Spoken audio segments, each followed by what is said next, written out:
David Livingstone was born in Blantyre, Scotland in 1813.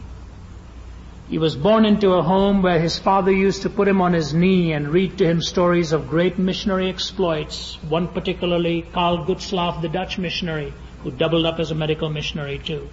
And young David used to look into his father's eyes and say, "You know, Daddy, one day I'm going to be a man like that. I want to be a missionary. I want to be a doctor. I want to serve God." So David Livingstone in his young life got on his knees one day and he prayed this prayer.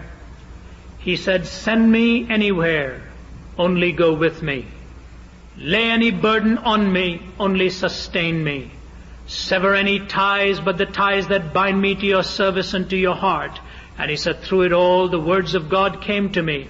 "Lo, I'm with you always, even unto the end of the age." He packed his bags and he went off to Africa. And when he took one glimpse of Africa from a distance, he penned in his journal these words, "The haunting spectre of the smoke of 1,000 villages in the morning sun has burned within my heart. The haunting spectre of the smoke of 1,000 villages in the morning sun has burned within my heart." He married a woman of the famous Moffat family. Mary was her name. Her father had been a great missionary. But David Livingstone's life was one of an explorer, and he would move from place to place, and his only goal was Jesus in the hearts and lives of men and women, thousands of them. Finally, his wife and his young family couldn't keep up with him anymore. Some of his children were dying out of sickness and disease. And he said, "Mary, why don't you take them back home, and I will see you shortly and spend some more time with you. It's too dangerous for us to go on." So he sent his dear wife Mary back home, and letters would take months to exchange, but some of the fondest letters of love and romance were exchanged between David and Mary. And you know when he saw her the next time? Not 5 weeks. Not 5 months, 5 years. As an evangelist, I can't even stay away 5 weeks now. As a matter of fact, it's been a long time since I've stayed away that long, and I don't intend doing it anymore. 5 days is long enough. 5 months I would never dream of and never want to do. 5 years.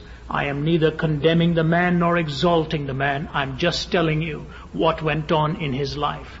5 years later, when he set eyes upon his wife, she could not recognize him. Because at one stage in his jungle travels, going to preach, he'd walked into the branch of a tree that had completely blinded him in one eye and marred the other. His face had been burnt under the African sun to a crispen leather, and his body skin not being pigmented for it, it had roasted him to a point that his body really could not take any longer. His face marred and scarred, his eye blinded. At one time he'd been attacked by a lion that had torn one of his shoulders apart. He miraculously escaped. And now she saw her husband hobbling in with a marred face and a disfigured physical countenance.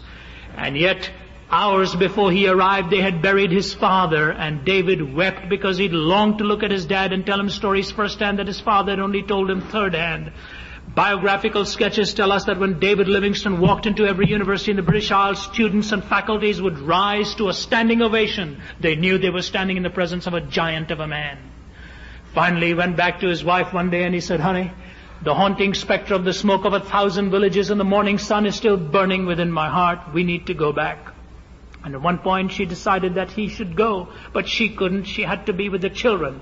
She said, "When they're all old enough, I will join you again, David." And he set off on his lonely journey to preach to the African people who was so much within his heart. Finally, after a long time, Mary joined him. And the day she set foot on African soil, she contracted the disease that they so dreaded she would contract. The very day she set foot, she got that disease. And a few days later, he was burying her.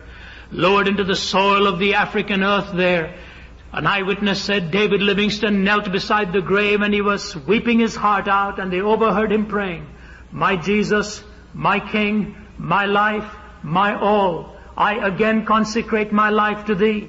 I shall place no value in anything I possess or in anything I may do except in relation to Thy kingdom and to Thy service." And through it all there came the words of God to my heart. He said, "Lo, I'm with you always, even unto the end of the age." He picked up his belongings and walked back towards his hometown village of Ujiji.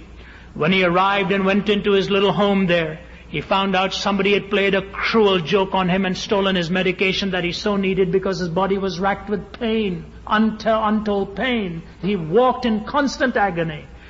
And they said in one of the very few times in his life for praying for himself, he got down on his knees and wept, and he said, God, you promised that you would always be with me. I need that medication if I'm to continue to preach the gospel. And as he prayed, he heard steps. And as the story goes, he saw a pair of feet planted in front of him, and his countenance lifted for the first time in a long while. He was looking in the face of a white man who didn't live in Africa. And he said, who are you, sir? And he says, Mr. Livingstone, I presume. You get that famous line from there. He looks at him and says, Mr. Livingstone, I presume. He says, yes, sir.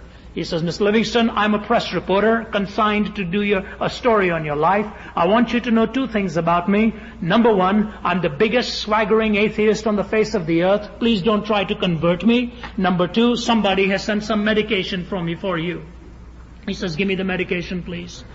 And Mr. Henry M. Stanley started to travel with David Livingstone. 4 months later, the biggest swaggering atheist on the face of the earth knelt down on African soil and gave his life to Jesus Christ. One of the best biographies you'll ever read, 2 volumes entitled Livingstone of Africa by Henry M. Stanley. He said the power of that Christ life was awesome, and I had to buckle in. I couldn't hold out any longer.